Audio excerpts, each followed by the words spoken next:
বিরল অস্ত্রোপচারের সাক্ষী রইল কলকাতা আরজি কর হাসপাতাল।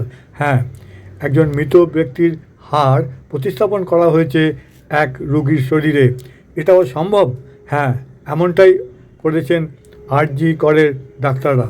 কিভাবে এই অসম্ভবকে সম্ভব করেছেন সেটাই এবারে শুনুন ডাক্তারবাবুর মুখে। আমরা এটা করেছিলাম কি, পুরো ব্যাপারটা যদি খুলে বলতে হয়, রিজাউদ্দিন মন্ডল বলে একজন patient in the month of August probably 2023-তে ওনার একটি রোড ট্রাফিক অ্যাক্সিডেন্ট হয় এবং তাতে তার পায়ে একটু বড় সড়ো ক্ষয়ক্ষতি হয় এবং আমাদের থাইয়ের কাছে যে হাড়টা থাকে, যেটাকে আমরা বলি ফিমার, তার তলার দিকে একটা বড় সড়ো ড্যামেজ হয়।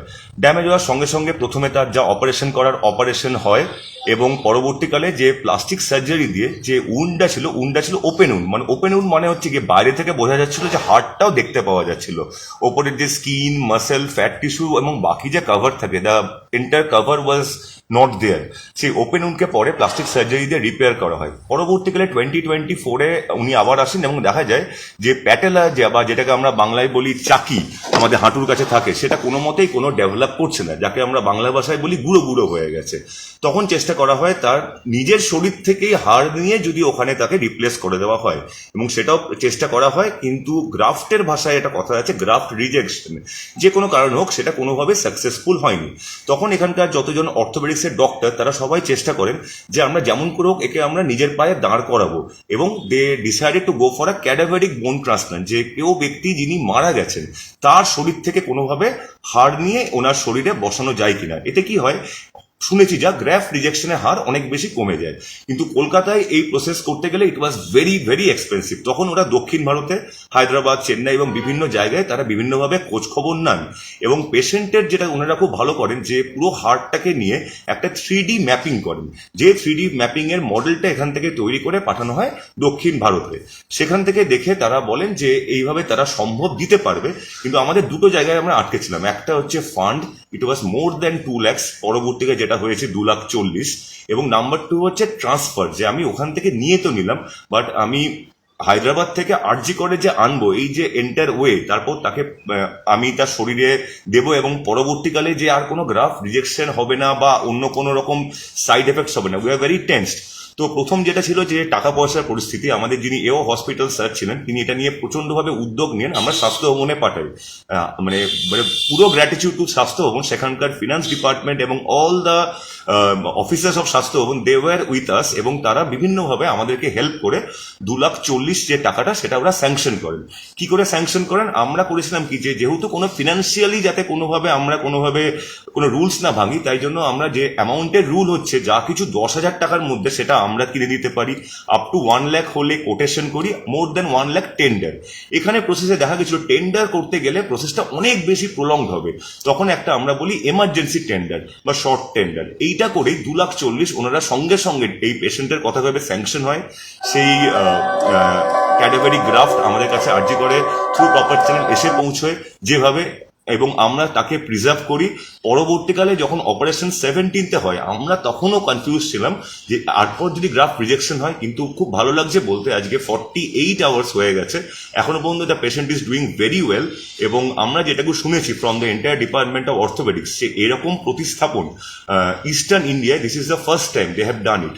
তো entire kudos and congratulations to the team of orthopaedics, obviously team of anaesthesia, যারা সিস্টার ছিলেন, যারা ওটি স্টাফ ছিলেন, huge round of applause for them. এবং অবভিয়াসলি আমার AOH স্যার বা অ্যাকাউন্টস অফিসার হসপিটাল, ওনার এই উদ্যোগ ছাড়া টেন্ডার ডাকা এবং এই টাকা স্যাংশন করা না হলে তো গ্রাফটাই এসে পৌঁছতো না। তো it's a total team effort, এবং the entire credit goes to স্বাস্থ্য ভবনের সমস্ত অফিসিয়ালস যারা পুরোপুরি আমাদের হেল্প করেছেন, আমাদের ডিপার্টমেন্ট। এই জায়গাটা একটা জিজ্ঞেস করব আপনাকে, এই যে ক্যাডাভারিক ট্রান্সপ্লান্ট হলো তার আগে এই যে হারভেস্টিং থেকে ট্রান্সপোর্টেশন, বিজ্ঞানটা কি কি কি করা হয়?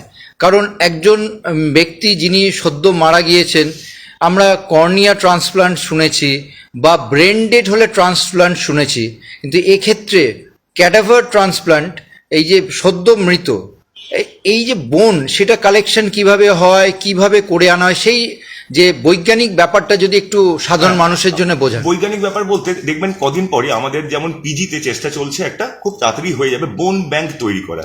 যদি কলকাতায় বোন ব্যাংক ব্যাপারটা হচ্ছে গিয়ে যে দেখবেন আমরা যখন কেউ মারা যাচ্ছি তখন আমরা দুভাবে কেউ আমরা চক্ষু দান করে রাখি, কেউ দেহ দান করে রাখি। এরকম ভাবে অনেক সময় কেউ বলে যে আমার শরীরের সমস্ত কিছু যা যা কাজে লাগবে সেটাকে দান করা যায়, যেটাকে আমরা বলি যে ক্যাডাভারিক ডোনেশন। এই ক্ষেত্রে যে ব্যক্তির কাছ থেকে আসছে যার নাম ডিসক্লোজ করা যায় না due to medical legal reasons, তো তার ক্ষেত্রে একটি অঙ্গীকারপত্র উনি সিগনেচার করেছিলেন যখন উনি বেঁচে ছিলেন যে আমি মৃত্যুর পর যেন আমার শরীরের এই অংশ ইউজ করা হয়।